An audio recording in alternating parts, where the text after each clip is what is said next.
Pada akhirnya, karena kita merasa tidak dimengerti, seringkali tuh kita ngerasa sendirian. Hai, welcome to my channel. Kalau kalian pengen tumbuh bersama, jangan lupa subscribe dan enjoy the video.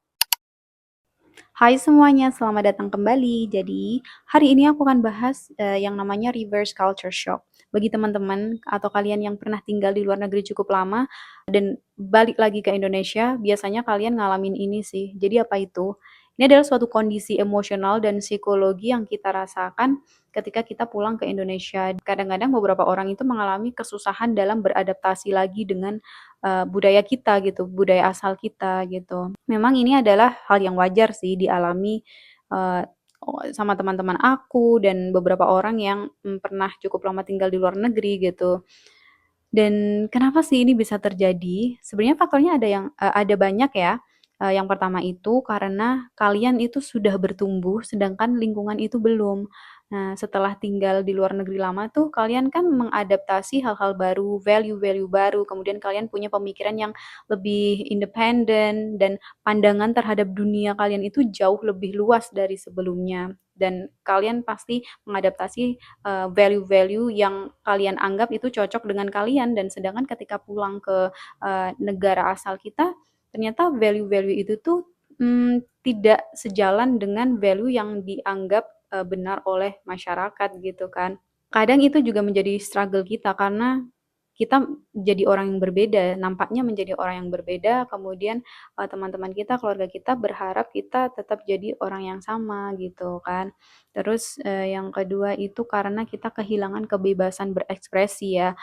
Karena beberapa orang yang tinggal di luar negeri itu mereka mempunyai kebebasan untuk mengekspresikan diri mereka dan mereka tidak khawatir dengan judgement masyarakat gitu, karena mereka tidak lagi tinggal di ya ibaratnya Indonesia karena kita kan punya apa ya, social standard yang menurutku cukup tinggi sih, tinggi bahkan untuk beberapa orang itu bikin orang sedikit keberatan atau frustasi mungkin ya.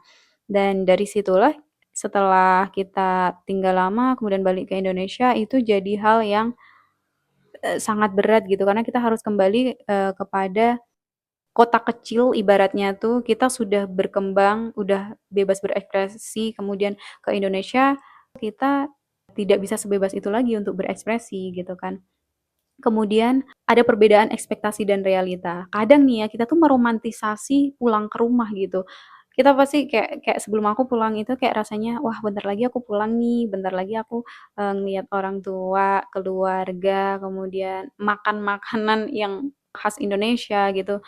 Tapi ternyata setelah pulang ke Indonesia itu justru ada banyak banget hal yang susah dijalani gitu. Contohnya itu kayak job opportunity, itu yang struggle yang aku alami ya, kemudian kayak birokrasi, kemudian ada beberapa sistem yang masih, slow gitu kan, yang aku pikir itu bikin kayak, "Oh aku nggak bisa ngapa-ngapain," kayak, "Oh kok kecepatannya seperti ini ya, nggak seperti sebelumnya." Jadi aku berekspektasi perubahanku atau hal-hal, advance yang aku temui di luar negeri itu juga ada di Indonesia. Makanya aku jadi kayak overwhelmed, kenapa jadi kayak gini ya semuanya, kok susah banget hidup di sini gitu. Faktor lainnya adalah kita ngerasa nggak ada yang paham sama kita gitu loh, dan efeknya adalah ketika kita sedang merasakan reverse culture shock nih kayak gini, kebingungan, sedih, kita pengen cerita ke orang lain, ke teman, atau ke keluarga gitu kan, mereka pikir, "Oh mungkin kita berlebihan kenapa harus ngerasa kayak gini," dan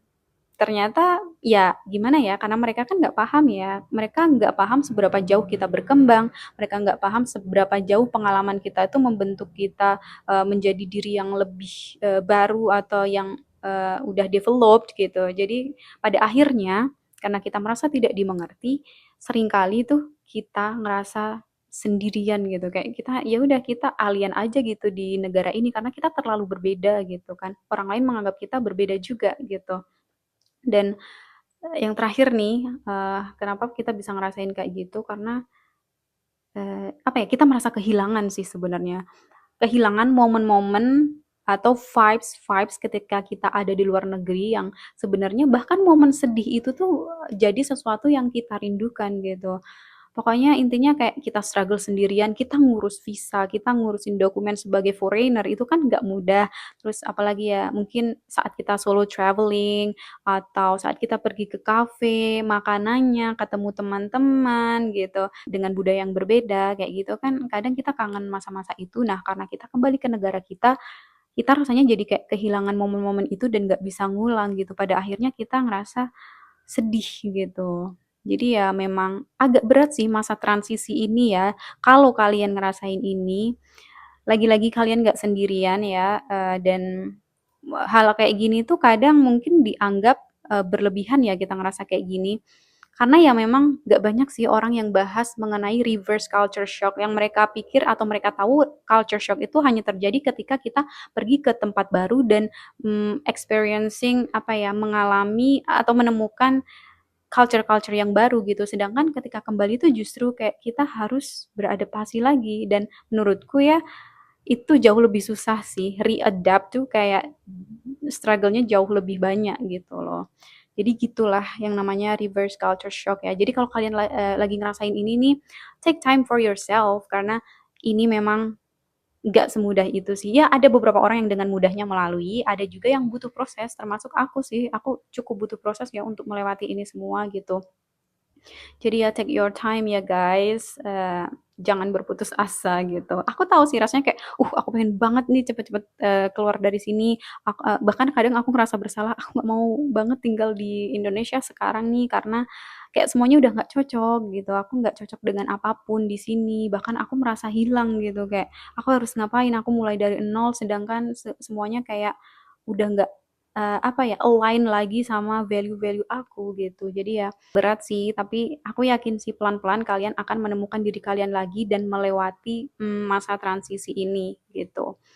Jadi ya seperti itulah guys, dan insya Allah ya nanti di video selanjutnya aku akan kasih atau share, tentang gimana sih cara-cara aku untuk overcome reverse culture shock nih, karena kan emang nggak mudah ya. Semoga kalian tetap ngikutin ya, dan makasih udah mampir di channel ini, makasih juga udah nonton video ini.